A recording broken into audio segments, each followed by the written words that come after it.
Right, E20పై చర్చిద్దాం. కేంద్రంపై జంజీ నిరసనల effect, మారిన సర్కార్ తీరు, నేటి పార్లమెంట్ మార్చి నేపథ్యంలో ముందే చర్చలు. ఆ E20 పెట్రోల్ సర్వనాశనం చేస్తుంది. అరే నేను స్వయంగా చూసిన 2 లీటర్ల పెట్రోల్ కొట్టిస్తే ఒకప్పుడు 50 లీటర్కి 50 ఇచ్చే బండి మైలేజ్ ప్రస్తుతం 2 లీటర్లు కొట్టిస్తే 80 వచ్చే పరిస్థితి ఉంది. సామాన్యుని పరిస్థితి ఏందండి? మీ పాటికి మీరు ఇష్టం వచ్చినట్టు చేసుకుంటూ పోతారు. అరే E20 పెట్రోల్ కట్టినాక మరి పెట్రోల్ రేటు తగ్గాలి కదా కలిపినాగా.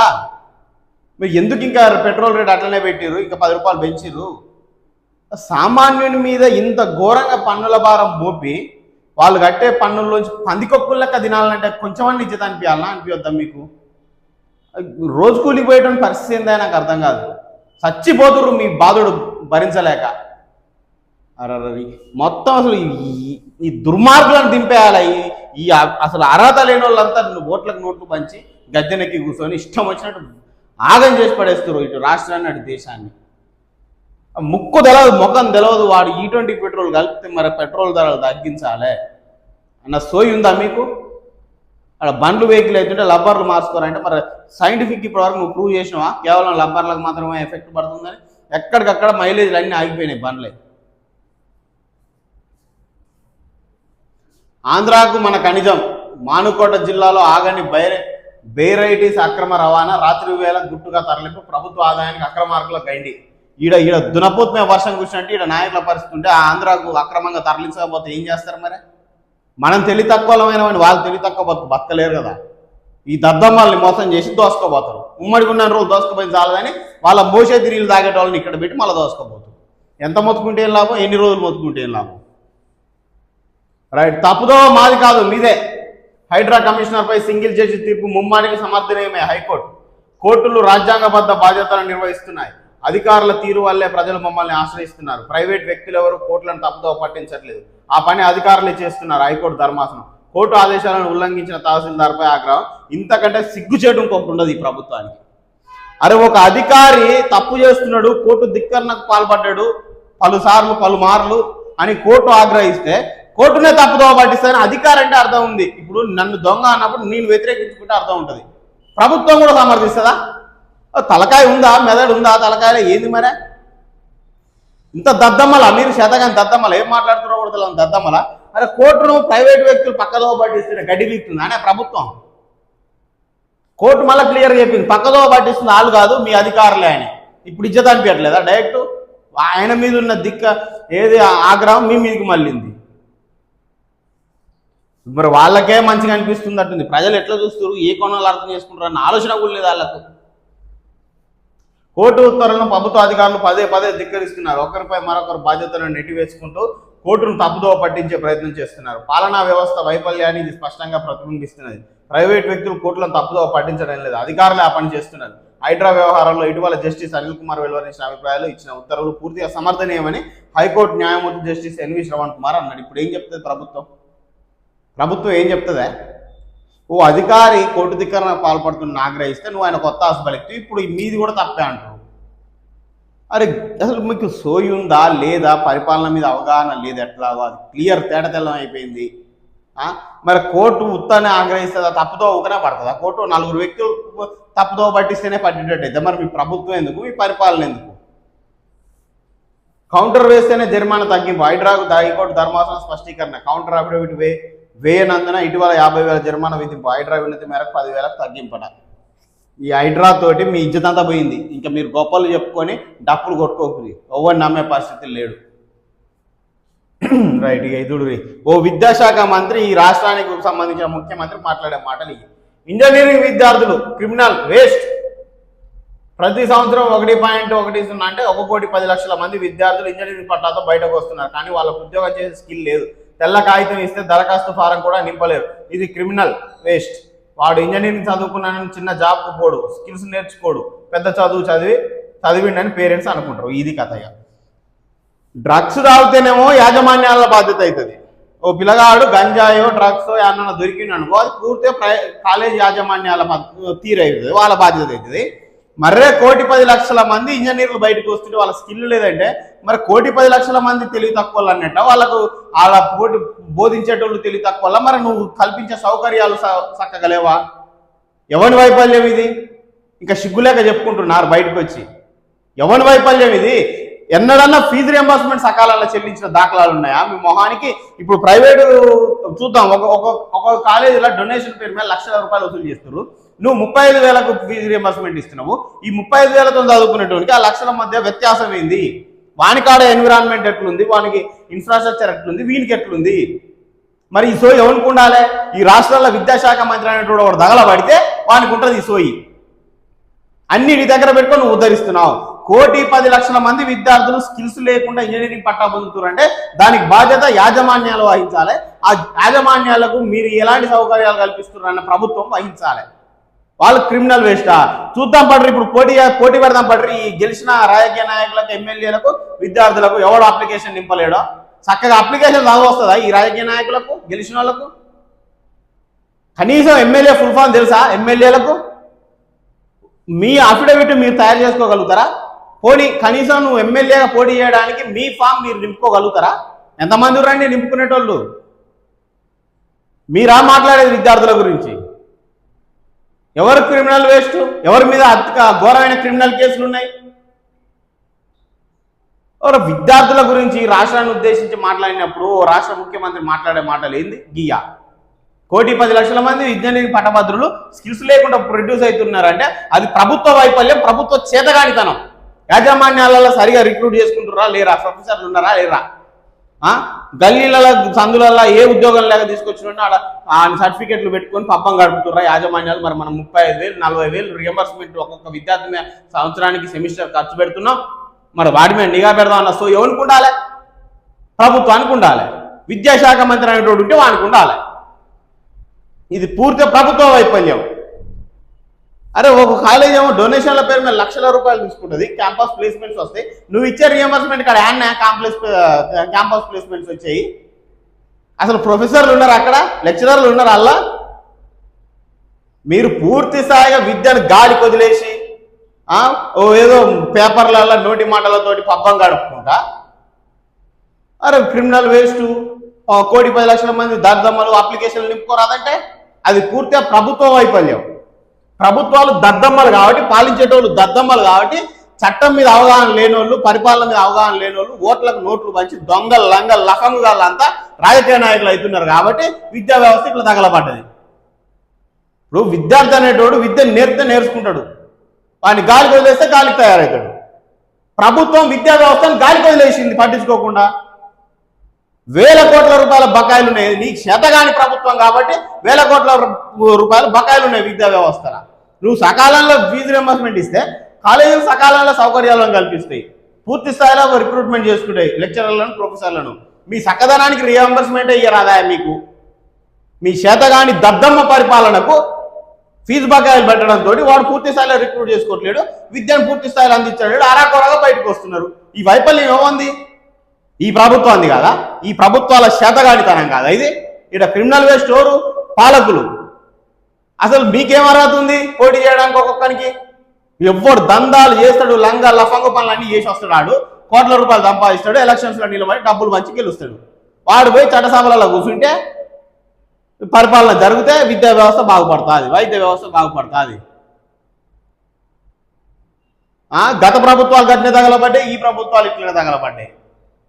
IIITకి IIITకి నీటికి తేడా తెలని NITకి తేడా తెలని వాళ్ళంతా విద్యాశాఖ మంత్రులై చూడలే గతంలో అప్లికేషన్లు వాళ్ళు పంపినాయి. మీ సక్కదనాలకు ఎట్లుంటాయో అనేది ఇవాళ మాట్లాడిన మాట రేపు మాట్లాడదో తెలవదు. మళ్ళీ మీరు విద్య గురించి మాట్లాడడం, విద్యార్థులను అవహేళన చేయడం. ఒక్కరికి స్కిల్ లేదు, అప్లికేషన్ నింపరాదు, వాళ్ళపై పెట్టిన ఖర్చు అంతా వృధా. అసలు ఎమ్మెల్యేలకు, ఈ రాజకీయ నాయకులకు ప్రజల పన్నుల నుంచి పెట్టినంత బూడిదలో పోసిన పన్నీరే. పందికి ఒక్కరు లెక్క తింటారు కానీ ఒక్కరు కూడా పని చేయట్లేదు. అసలు ఆ కాన్స్టిట్యున్సీలో ఏం సమస్యలు ఉన్నాయి, ఎంతమంది విద్యార్థులు ఉన్నారు, ఎంతమంది వైద్య సదుపాయాలు అందుతున్నాయి, ఎన్ని హాస్పిటల్స్ ఉన్నాయని ఒక్కరికైనా తెలుసా? ఎవరికైనా సోయిందా? కనీసం పూర్తి స్థాయిలో కాన్స్టిట్యున్సీ ఎంతవరకు ఉంది? అసలు కాన్స్టిట్యున్సీ అంటే ఏదో తెలుసా చాలా మందికి? ఈ దద్దమ్మలకు, ఓట్లకు నోట్లు పంచిన దద్దమ్మలకు ఎమ్మెల్యే ఫుల్ ఫామ్ తెలుసా? కనీస అవగాహన ఉందా? వాని విధి విధానం లేదో తెలుసా? అలాంటి వాళ్ళనే ప్రజలు భరిస్తున్నారయ్యా. మీ వైఫల్యం వల్ల, మీ చేతగాని దద్దమ్మ వల్ల, ఫీజు రింబర్స్మెంట్ సకాలంలో ఇవ్వలేని మీ చేతగానితనం వల్ల ఆ కాలేజీలు ఎట్లా పడితే అట్లా నడిపించి ప్రొడ్యూస్ చేసిన విద్యార్థులు ఎందుకు తప్పవుతుంది? అరే మాట్లాడితే సోయి ఉండాలి, ఏం మాట్లాడుతున్నానో అర్థం ఉండాలి. నాకు తెలిసి జైపాల్ రెడ్డి, కేశవరావు కేకే ఇద్దరు మాత్రమే తెలంగాణలో మేధావులు. వీరిద్దరికే తెలంగాణ సంబంధించిన సంపూర్ణమైన అవగాహన ఉంది. నాకు తెలవని వాళ్ళు మేధావులు ఉంటే ఉండొచ్చు, ఉంటారు. మనకు అందరూ మనకు కావాల్సిన వాళ్ళే మేధావులు. మా ప్రభుత్వంలో సంక్షేమానికి ఉన్న ప్రాధాన్యత విద్యకు లేదు. విద్యాశాఖ మంత్రిగా బాగా నచ్చి పనిచేస్తున్నా, నేను ఎందుకు తప్పుకోవాలి? యావత్ తెలంగాణలో జైపాల్ రెడ్డి, కేశవరావు ఇద్దరే మేధావులు. తెలంగాణ సమాజంపై వారికే సంపూర్ణ అవగాహన. అందుకే ఒకప్పుడు చాలా మంది మేధావులు ఈ తెలంగాణ వద్దన్నారు. తెలంగాణ సమాజంపై వారికే సంపూర్ణ అవగాహన. గొల్ల కుర్మలకు ఆస్తులు ఉన్నాయి, చదువు జ్ఞానం లేదు. ఏంది గొల్ల కుర్మలకు ఆస్తులు ఉన్నాయి, చదువు జ్ఞానం లేదు అంటే నువ్వు ఏది కులాల వారిగా అవమానిస్తున్నావా? ఇప్పుడు ఇప్పుడు ఇప్పుడు ఎడిపోయారండి గొల్ల కుర్మల కాంగ్రెస్ కార్యకర్తలు లేరా? మీ ఓడు మిమ్మల్ని ఏమన్నా నడుస్తుందా? మొన్న పెద్ద మనిషి ఈశ్వరమ్మ యాదవ్ గారిని అంటే మనం ఉవ్వెత్తున లేచినాం కదా. ఇవాళ ముఖ్యమంత్రి మీద లేవడానికి భయం, దొంగ కేసులు పెట్టి అరెస్ట్ చేస్తారా? ముఖ్యమంత్రి ఏమైనా మాట్లాడవచ్చు. గొల్ల కుర్మ సోదరులారా ఎడిపోయారు, మీకు ఆస్తులు ఉన్నాయట, చదువు జ్ఞానం లేదట.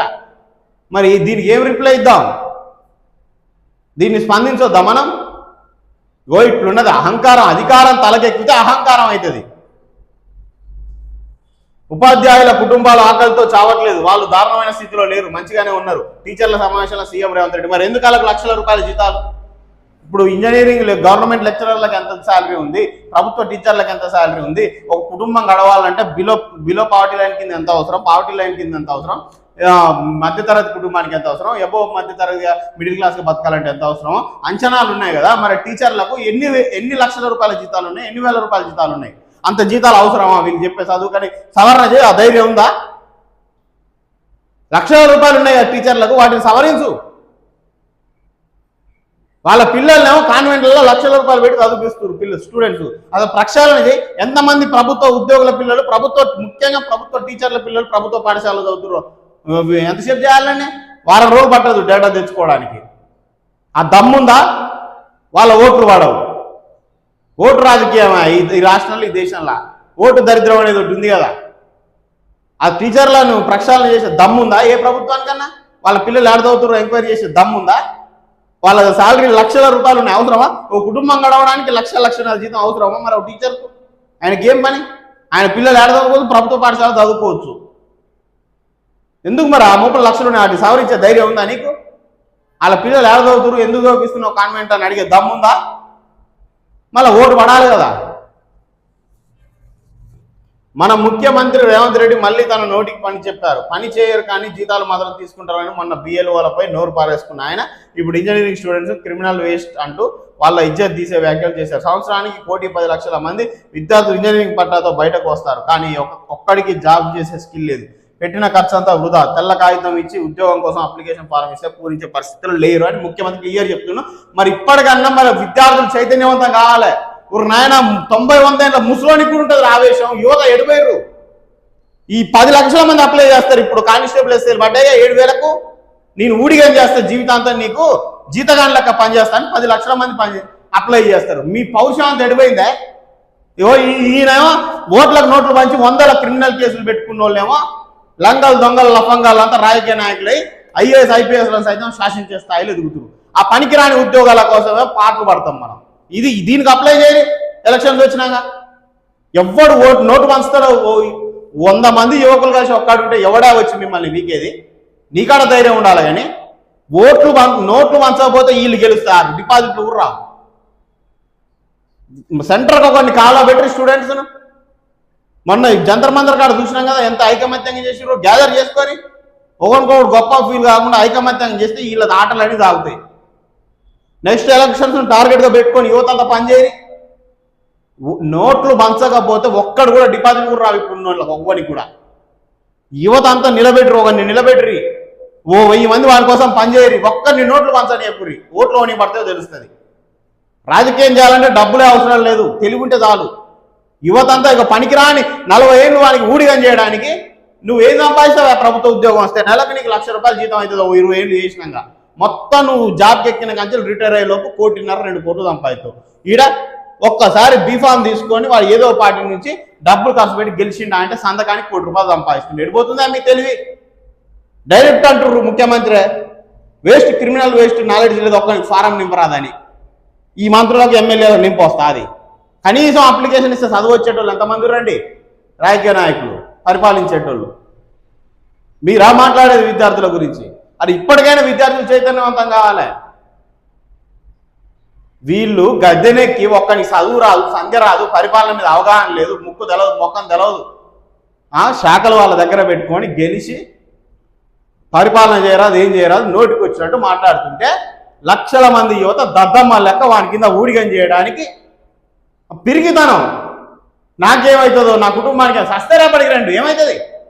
వీళ్ళు ఇట్లా దేశాన్ని నాశనం చేసి, సర్వనాశనం చేసి పారేసి 75 ఏళ్ళ నుంచి ఏం పరిపాలించారు వీళ్ళు? బొందమే పరిపాలన. పక్క దేశాలు చూడరు, ఆ రోజు అయ్యట్లునే మనం అట్లే ఉన్నాం. ఇవాళ ఒక్కొక్క దేశం 2050, 2100 డెవలప్ అయి బతుకుతుంటే ఈ దద్దమ్మలు ఇంకా వెనకాల తీసుకుపోతున్నారు. పరిపాలన శాతగాని దద్దమ్మలంతా ఓట్లకు నోట్లు మంచి గెలిచి, చదువుకున్న యువత ఏమో వాళ్ళ కింద ఊడిగం చేయడానికి ఆ ఉద్యోగాల కోసం, ఒక్క ఉద్యోగం కోసం 1000 మంది 1,00,000 మంది కొట్టుకునే పరిస్థితి ఆడ. ఏం చేస్తారా? ఉద్యోగం వస్తే ఏమవుతుంది? ఏం మారుతుంది? ఏం మారదు. నువ్వు 40 ఏళ్ళు ఊడిగం చేస్తే వీడు ఒక్క సంతకంతో సంపాదించే సంపాదన సంపాదిస్తావు. ఈ చిన్న లాజిక్ గెలవక అదొక మూస ధోరణిలో బతుకుదామని ఎవరా ఉద్యోగి ఆనందంగా గుండెల మీద చేసుకొని పొద్దున్నాక నిద్రపోయి హ్యాపీగా ఉండేది. వీళ్ళు ఇక్కడ మీరు గెలిచిన 119 మంది ఎమ్మెల్యేలు ఎక్కడరు? ఏం కష్టపడుతురు? వాళ్ళకి ఏం ఆర్థిక ఇబ్బందులు వస్తున్నాయి? ఎంత చెమటోడుస్తుర్రు? కుటుంబంతో గడపట్లేరా? కాలాన్ని, సమయాన్ని స్పెండ్ చేయట్లేరా వాళ్ళు? అదే ఓ 30,000, 20,000 ఉద్యోగి, ప్రభుత్వ ఉద్యోగి, గ్రూప్ 4 స్థాయి కాంచెల్లి ఏ డిపార్ట్మెంట్ అయినా తీసుకో, నువ్వు నీ కుటుంబంతో ఎంతసేపు గడుపుతున్నావు? ఎంత హ్యాపీగా బతుకుతున్నావు? నీకు వచ్చే జీతం కాక నువ్వు రూపాయి సంపాదిస్తే ఎంత టెన్షన్తో బతావు? ఒకవేళ నువ్వు నిజాయితీ స్టూడెంట్, నిజాయితీ గల ఉద్యోగి అయినా ఎప్పుడు ఎవడు ఎక్కడి నుంచి దాడి చేస్తాడో ధైర్యంగా బతుకుతున్నావా? ఏ పై అధికారి ఏ ఒత్తిడి పెడతాడో, ఏ సంతకం పెట్టమనో, ఏ పొలిటీషియన్ ఏం తీసుకొస్తాడో లిటిగేషన్, దాంట్లో నేనే అడుగుతానో అన్న భయంతో సగం మంది వస్తాడు. ఎవడే ప్రశాంతంగా ఉన్నది ఉద్యోగి? ఇటు ప్రైవేట్ ఉద్యోగి కానీ ప్రభుత్వ ఉద్యోగి కానీ సుఖంగా ఎవరున్నారు చెప్పు? ఏ డిపార్ట్మెంట్లో ఉన్నారు సుఖంగా? ఏ టెన్షన్ లేకుండా? ఉద్యోగాలల్లో జీతాలు వచ్చేదాంటే డబ్బులు సంపాదించే సుఖంగా ఉన్నది, ఏ టెన్షన్ లేకుండా, ఏ రంది లేకుండా అంటే ఒక పొలిటీషియన్సే. ఏం లేదు, ఒక్కసారి ఆయనకు అధికారం వచ్చినట్టు వాడు దిగిపోయినట్టు సచ్చిందాక వస్తుంది పెన్షన్. ఆయనకు వచ్చే పెన్షన్ నీ మొత్తం రిటైర్ అయ్యే టైంకి నీకు వచ్చే జీతం అంత ఉంటుంది. గట్ల సంపాదిస్తుంటే వాళ్ళు ఒక్కసారి గెలిచి ఈ పనికిరాని ఉద్యోగాల కోసం లక్షల మంది ఊడిగం చేయడానికి మనం పోటీ పడుతున్నాం. మళ్ళీ ఏమంటాడు ఆయన? ఒక్కడికి ఫామ్ నింపరాదని ఎగతాళి చేస్తుంది. ఈ ఎమ్మెల్యేలకు రాపిస్తే ఒక్కడికి ఫామ్ నింపరాదని ఒక అప్లికేషన్ చదివితే గ్రేట్ వాడు పూర్తిగా. అసలు రోజు మా మంత్రులు, ఎమ్మెల్యేలు పరిపాలనలో చట్టసభలలో కూర్చొని వాళ్ళు చట్టాలు చేస్తారు ఈ చదువుకున్న మేధావులను నడిపించడానికి. చదువు రాని మేధావులంతా చట్టాలు చేస్తే చదువుకున్న మేధావులంతా వాటిని ఏమంటారు వాటిని అనుసరించాలి. ఇగో గిట్లుంటుంది అధికారం అనేది. మెదడుకి ఎక్కితే అహంకారంగా మారి ఎవరిని లెక్క చేయని స్థితికి పోతే అదపాలతాలానికి ఇదే ప్రజలు దొక్కేస్తారు ఒక రోజుకు. ఒక్కొక్కరి మీద క్రిమినల్ కేసులు ఎన్నున్నాయా రాజకీయ నాయకుల మీద? అంత లంగలు దొంగలేనా? ఎవడా నీతిపరుడు? ఎవరి మీద చెప్పు కేసులు లేనిది? ఏ విద్యార్థి మీద ఉన్నాయా మరి కేసులు? నువ్వు చెప్పిన క్రిమినల్ వేస్ట్లలో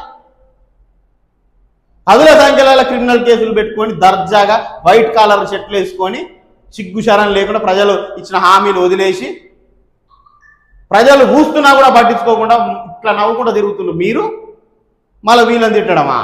ఈ దొంగ రాజకీయ నాయకులు ఈ విద్యార్థులను అవమానించడమా? ఎన్ని దొంగ హామీలు ఇచ్చిరండి మీరు? మీరు నిజాయితీ పరులైతే, మీ చక్కదనం చక్కగా ఉంటే మీరు ఇచ్చిన హామీలు అయ్యి మీరు ఎన్ని అవలంబిస్తున్నారు? మరి అవన్నీ దొంగ మాటలు కావా? దొంగ మాటలు చెప్పి మోసం చేసి పబ్బం కట్టుకునే మీరే సిగ్గుచారం లేకుండా తలెత్తుకొని తిరుగుతున్నారు సమాజంలో. అరే మన ఇజ్జత్ ఉండాలి కదా, ఇన్ని హామీలు ఇస్తేవి ఇది చేస్తామని చెప్తే చేయలేకపోతే అన్న ఇజ్జత్ లేకుండా మీరు తిరుగుతున్నారు. విద్యార్థి ఎవరికి అన్యాయం చేసిండు? నీ ఆటలో వాడు బలైపోతుండు. ఆ విద్యార్థి ఈ అహంకారం తలకెక్కిన రాజకీయ నాయకుల ఆటలో బలైపోతున్న సామాన్యులను మళ్ళీ వెక్కిరించడం. ఇంకా